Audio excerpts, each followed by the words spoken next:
Alright, so on YouTube there's plenty of videos out there that talk about what Vtec is, and how, there's a lot of animations out there, how Vtec engages, things like that. But none of them really go into like the specific components here.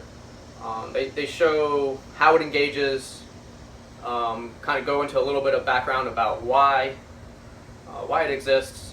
But here we want to go into the most detailed explanation about the reason why Vtec exists, and love it or hate it, the reasons for it, and also the science behind it as well.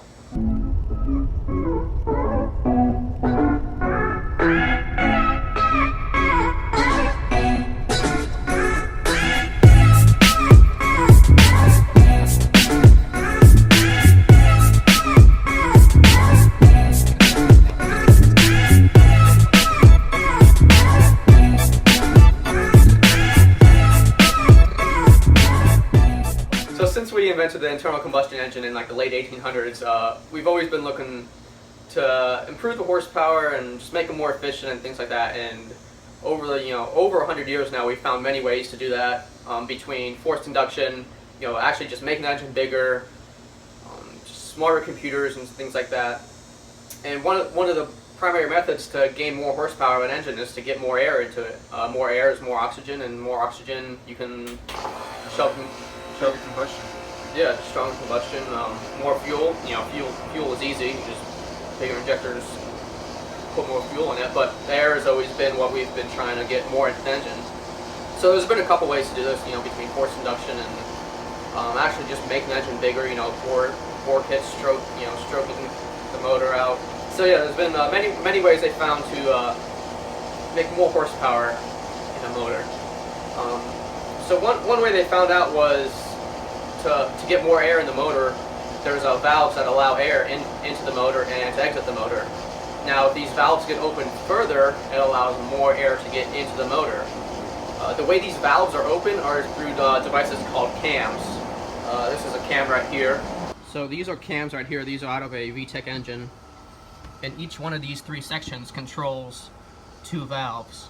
Your two outside ones are your primary ones. That's the ones that every car has. Every car has those. This big fat middle one here is the Vtec Cam, and you can see the profile on it, just how much bigger it is than the primary cams. And all these do, they spin and they open valves inside the motor. They sit right here. They sit right there.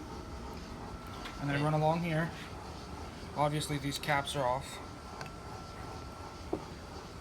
You can leave them.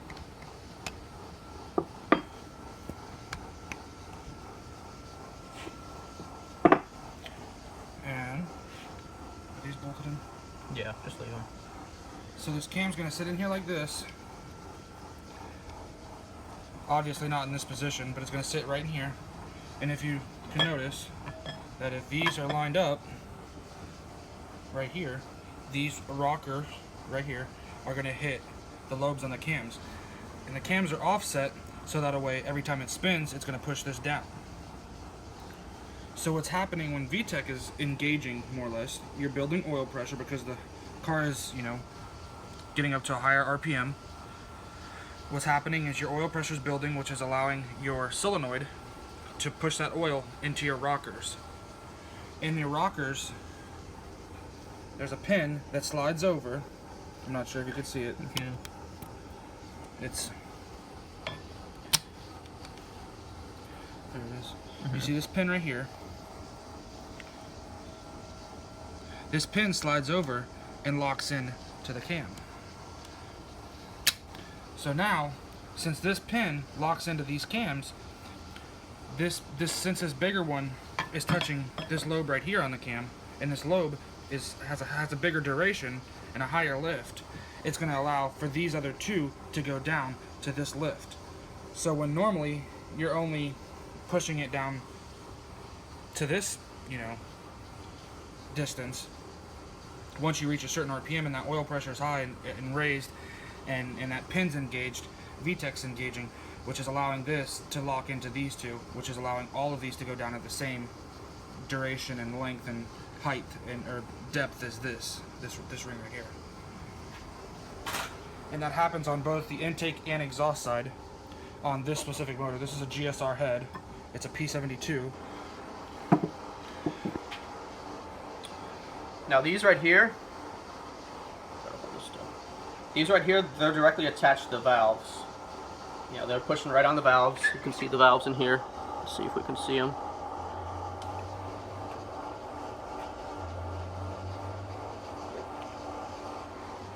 When Vtec engages, it's opening the valves further, allowing more air into the motor. So for years they were looking for a solution to this. Guys were putting big cams in their motors, you know, giving them more top-end horsepower, more top-end torque, but then suffering from, you know, bad fuel economy. You know, low-end torque was decreasing, very rough idle, things like that. So they were looking for a solution for this for a while, and eventually Honda was the first one to mass produce it. I'm sure there was, you know, I've heard stories of people kind of retrofitting it into their motors in the 70s and stuff like that. But as far as mass production, as far as a production car, Honda kind of came around first and did it. They actually did it in a motorcycle first in the 80s. The more the air and the fuel mixture is mixed together, the better burn you have. The stronger the explosion is when the explosion occurs. If you have fuel and air going into the motor and it's not mixed very well, the explosion isn't going to be very strong at all. So a goal of an engine is to always get this really fine air-fuel mixture. And a way to achieve that is have the air flowing very quickly into the motor.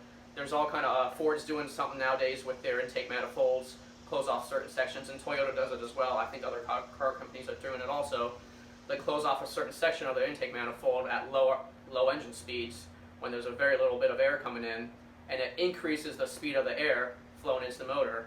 This, you know, in turn creates a finer burn, a stronger burn with a low, you know, in low RPMs, which is great. But this also can restrict air up into high RPMs when you want a lot of air going into the motor. So what you need to know is, when you have a little bit of air going into the motor, you want it flowing as fast as possible.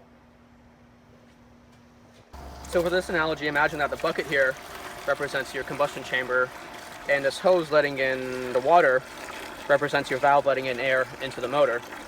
Now this represents a low engine speed. We don't have a lot of air coming into the motor, but I mean, we all know if we decrease the space here, it accelerates. Accelerated air will create a faster, cleaner burn with the fuel.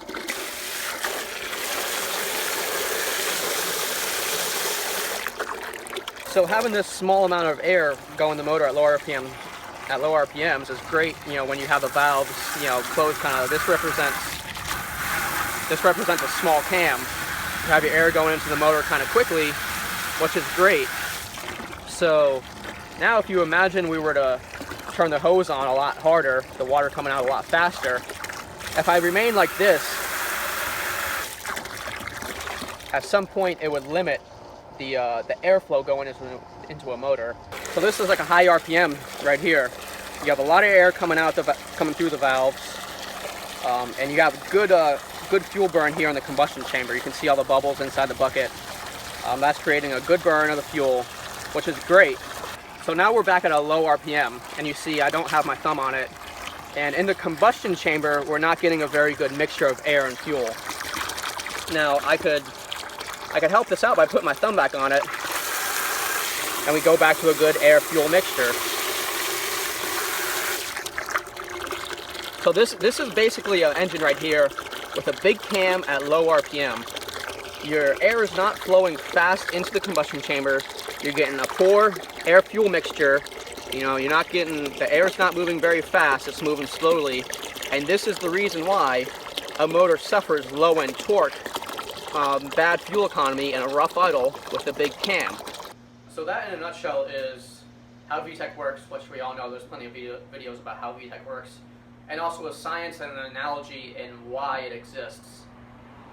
You know, many people say it is to create more horsepower, which it does create a little bit more horsepower in a smaller engine, but also its main purpose is to keep the low end torque and power, you know, drivable. So you don't have a rough idle, you have good fuel economy, you have okay low end torque, you know, which isn't too detrimental to a 7-liter LS engine. that low end torque isn't too detrimental to a big LS engine, but when you have a small 1.6 liter engine, it doesn't make a lot of torque to begin with. You can't really be lowering the low end torque either. So now, there's a lot of car companies and a lot of people that get confused between Vtec and variable valve timing, and almost every car manufacturer nowadays is using variable valve timing in their motors, and variable valve timing is great. Even Honda uses it as well, along with their Vtec system. But people often get confused as they think variable valve timing and Vtec are the same. They think because they're Toyota, because they're Ford, or they're Hyundai, or they're Audi, or whatever car company, almost everyone, they think because their motor has variable valve timing, they think it's Vtec. And Honda just kind of flaunts their Vtec, but really everyone else has it. Sadly though, that's not the truth. Variable valve timing does help with some things, but it doesn't give you a bigger cam profile to switch to at a high RPM. Now, we all know car engines have a four-stroke cycle. You have your intake, your compression, your detonation, your power stroke, and then your exhaust stroke. In between, at the very end of your exhaust stroke, your exhaust valves are open, and then soon after that, your intake stroke starts. Now, there's a slight overlap of time, in the cycle when your exhaust valves are open and your intake valves are opening as well. This amount of time can be variable of the timing that both valves are open. Now, each RPM speed has a different optimum, or each driving condition has an optimum variable condition where your valves should be open at the same time. So if you're trying to go for economy, you might be in one setting, or if you're trying to gain more horsepower, you could be in a different timing setting. What variable valve timing does is just that. It switches the timing of the intake cam. Here, this motor being old actually does not have variable valve timing. This is a B-series motor from the 90s, but a lot of newer motors do have it.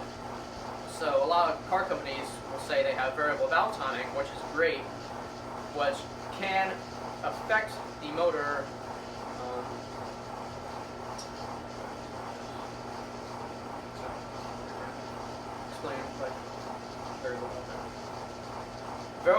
variable valve timing to a degree can affect the idle quality, torque, and horsepower in a broad RPM range, but it doesn't give it a larger cam profile like Vtec does, allowing more air or a bigger cam profile into the motor. So that's the main difference. A lot of people with their, I hate to say it, but with their Scions and Toyotas say, I have VVTi, it's the same as Vtec, which it's actually not. And we'll go into some actual demonstrations of Vtec here now.